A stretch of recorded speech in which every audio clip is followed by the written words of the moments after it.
Армысыздар, ардақты ағайын. В казахской истории есть блестящие ученые-историки, которые были физически уничтожены за свое стремление раскрыть правду о казахской истории. И имена этих историков почему-то сегодня умалчиваются. О них не пишут статьи, не снимают фильмы. Хотя именно они были первыми профессиональными казахскими историками и никогда не отказывались от своих убеждений, за что в 30-е годы поплатились жизнью. И сегодняшний мой видеоролик будет посвящен одному из первых профессиональных казахских историков, который никогда не боялся говорить и писать правду, за что и был расстрелян. Это Кошмухамбет Кемингеров. Согласитесь, мы даже не знаем имени этого блестящего ученого, хотя он стоял у истоков казахской науки. Досмотрите данное видео до конца, и вы убедитесь, что имя этого поистину великого человека достойно того, чтобы о нем знали и помнили. Итак, кто же он, Кошмухамбет Кемингеров? Кошмухамбет родился в 1896 году на территории нынешнего Баянаульского района Павлодарской области. Его отец Дюсебай Қажы был одним из влиятельных людей рода Арғын и пользовался немалым авторитетом. В 1910 году Дюсебай Қажы принимает решение переехать в Омскую область, чтобы предоставить возможность своим детям получить хорошее образование. Своего сына Кушке, как ласково называли Кошмухамбета его родные, Дюсебай Қажы сначала определяет в Омскую школу, а затем помогает ему поступить в Омскую ветеринарную школу. В 1913 году юный Кушке решает продолжить образование и сдает документы в Омское сельскохозяйственное училище. Именно здесь Кушке знакомится, а вскоре становится одним из ближайших друзей Мағжана Жұмабаева, который с глубоким почтением относился к высокоинтеллектуальным способностям своего молодого друга. В 1914 году Кушке Кемингеров становится одним из основателей и руководителей политического общества казахской молодежи «Бірлік», который объединил в своих рядах наиболее талантливых казахов того времени. Вскоре, с 1916 года, Кушке становится редактором одного из первых журналов на казахском языке «Балапан». При этом он продолжает участвовать в работе первого казахского журнала «Айқап», где печатает свои стихи и рассказы. Одним из первых переводит стихотворение Пушкина «Пророк», и перевод Кушке Кемингерова до сих пор признается литературными критиками как одно из самых приближенных к оригиналу. В апреле 1917 года Кушке Кемингеров вместе с Сакеном Сейфуллиным организовывает в Ахмоле еще одно объединение казахской молодежи «Жас Казах». Когда же начинаются всеказахские съезды, Кушке со всей присущей ему энергией включается в их работу. А после образования Алашской автономии смелый и умный Кушке Кемингеров возглавляет Акмолинский комитет Алаш-Орды и является редактором газеты «Жас Азамат». Таким образом, Кушке Кемингерова можно смело назвать одним из основателей молодежного движения в Казахстане, одним из первых казахских журналистов и авторитетным деятелем партии Алаш. И в дальнейшем вся жизнь Кушке Кемингерова была наполнена постоянным стремлением к знаниям и активной общественной деятельностью. И в 1919 году Кушке Кемингеров поступает в Омский политехнический институт. Одновременно в 1920 году Кушке подает документы в Омский сельскохозяйственный институт. При этом, когда в 1920 году Мағжан Жұмабаев организует в Петропавловске курсы учителей казахов, Кушке Кемингеров с радостью принимает его приглашение помочь ему в этом непростом деле и начинает преподавать на этих курсах естествознание, географию и историю. Обучаясь в двух университетах одновременно, работая преподавателем на курсах учителей, Кушке Кемингеров еще находит время и для научной работы. Прекрасный знаток казахской истории, Кушке принимается за написание большого энциклопедического труда, которому дает название «История казахов». Особо стоит подчеркнуть, что непосредственным консультантом молодого историка стал Алихан Букейханов, которого Кушке очень глубоко почитал. И именно таким огромным почтением и одновременно природной отвагой можно объяснить то, что в своем научном труде «История казахов» Кушке Кемингеров одним из первых включает сведения об алашском движении, а про несомненного лидера алашского движения Алихана Букиханова пишет следующие строки. В период гонений, устроенных властями, нашлась лишь небольшая группа граждан, которая в борьбе за интересы казахского народа пережила и ссылки, и тюрьмы. Эту группу воспитал Алихан. Даже сегодня, в независимом Казахстане, не каждый историк решится попробовать восхвалять Алихана Букиханова. А Кушке Кемингеров написал эти строки в 1920-21 годах, когда начались гонения Алихана Букиханова со стороны НКВД. Завершил историю казахов Кушке в 1922 году, но долгое время не мог опубликовать его.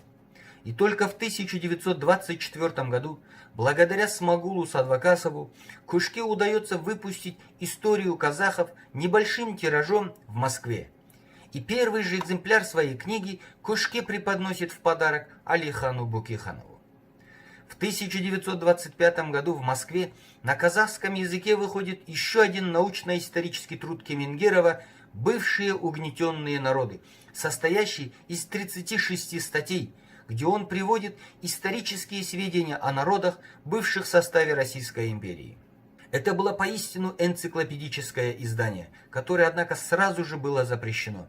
Дело заключалось в том, что в своих статьях Кушке Кемингеров открыто заявлял и доказывал, что присоединение к Российской империи оказало самое негативное влияние на развитие этих народов. Именно поэтому этот труд даже не был переведен на русский язык и до сих пор почти нигде не используется.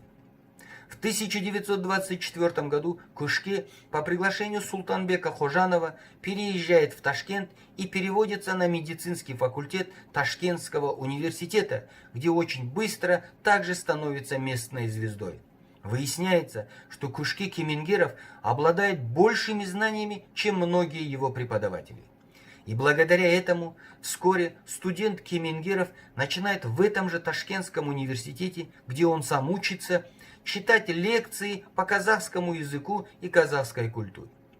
Именно в этот момент Кушке Кемингеров особенно тесно сближается с Мухтаром Ауезовым, вместе с которым в 1928 году поступает на аспирантуру Среднеазиатского университета. Таким образом, Кушке Кемингеров является первым казахом, получившим научную степень аспиранта. Именно во время учебы в аспирантуре Кушке Кемингеров первым переводит на казахский язык учебник по химии и пишет первый учебник по истории Казахстана. В свободное время Кемингеров участвует в работе литературного кружка «Алка», редактирует журнал «Сана», принимает участие в издании газеты «Ахжол».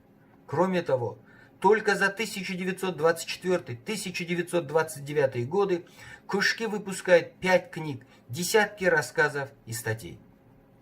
Пробует себя Кушке и в драматургии, где также добивается успеха. Его пьесы, в которых он изобличает социальную несправедливость, злоупотребление властью и невежество советских чиновников, пользуются огромной популярностью. Его пьесой «Алтын Сақина» открывается в 1926 году первый казахский драматический театр, сегодня носящий имя Мухтара Ауезова. Особое внимание в этот период жизни Кушке Кемингеров уделяет родному казахскому языку. Сам в совершенстве владея русским, немецким, английским, арабским, персидским языками, Кушке считал, что человек, изучающий чужой язык, должен прежде всего хорошо знать родной язык. В это время Кушке пишет такие научные труды, как «О культуре и значении языковедов», о некоторых словах, о художественной литературе. Издает в Москве первый казахско-русский словарь. Особое место в жизни Кушке занимает пропаганда казахского языка. И плодом этих мыслей стал учебник для европейцев, изучающих казахский язык. Это особенное произведение, к сожалению, сегодня почему-то вообще не используется в современном Казахстане, хотя еще советский ученый-лингвист Архангельский отмечал его уникальность. Однако, конечно же, такая слава и известность, уникальные знания вызывали не только восхищение окружающих, но и зависть. Тем более, что именно в это время начинаются преследования алашских деятелей. В октябре 1930 года Кушке вместе с Мухтаром Ауезовым заключается в алматинскую тюрьму по доносу. После жесточайших пыток и допросов, не добившись от отважного юноши никакого признания, Кушке Кемингерова переводят в специальную тюрьму НКВД для политзаключенных. Однако и здесь опытнейшим следователям НКВД не удается сломить Кушке Кемингерова, и тогда его ссылают в Воронежскую область России, откуда он вернулся только в 1935 году. При этом Кушке было запрещено проживать на территории Казахстана, и тогда он поселяется в Омске, где прошла его юность. Вернувшись из ссылки, Кушке Кемингеров начинает работать простым врачом в селе Шарбахколь Омской области. Вскоре Кушке Кемингерова переводят инспектором в отдел здравоохранения Омской области. И казалось, что репрессии вдруг обойдут этого талантливого и умнейшего человека стороной. Однако сам Кушке знал, что про него органы НКВД вряд ли забыли. По словам его дочери, незадолго до своего ареста Кушке сказал своей жене: «Мне сон приснился, за мной скоро придут, но ты не жди меня, а воспитай наших детей достойными людьми». И действительно, 7 июня 1937 года Кушке Кемингерова арестовывают и начинают подвергать самым жестоким пыткам. Но и в тюрьме палачам из НКВД не удавалось сломить волю на этот первый взгляд интеллигентного, а на самом деле отважного человека. Подвергавшийся пыткам, терзаемый голодом, тяжело заболевший в тюрьме Кушке, даже в застенках НКВД находил возможность заниматься творчеством. До нас дошли всего 4 строчки из его тюремной поэзии. Но уже эти 4 строки свидетельствуют о том, какие душевные муки испытывал этот светлейший человек от осознания того, что больше не сможет послужить своему народу. «Қамалдым өткелі жоқ терең жарға, әділдік таба алмадым, амал бар ма? Осыдан олай-бұлай болып кетсем, жеткізер кім сәлемімді жолдастарға». 21 ноября 1937 года этот талантливейший человек с энциклопедическими знаниями был расстрелян в городе Омск. Вот так казахский народ потерял еще одного своего выдающегося представителя, основной виной которого были любовь к родному казахскому народу и стремление служить своей стране. А мы, как мы сегодня относимся к этой выдающейся личности? Да, именем Кушке Кемингерова названы улицы, названы школы. Но этого, конечно же, мало. Мы должны гордиться Кошмухамбетом Кемингеровым и внести его имя в школьные учебники по истории Казахстана, чтобы подрастающее поколение знало об этом казахском герое. Кроме того, творческое наследие этого великого ученого должно занять заслуженное место в культуре и науке современного Казахстана.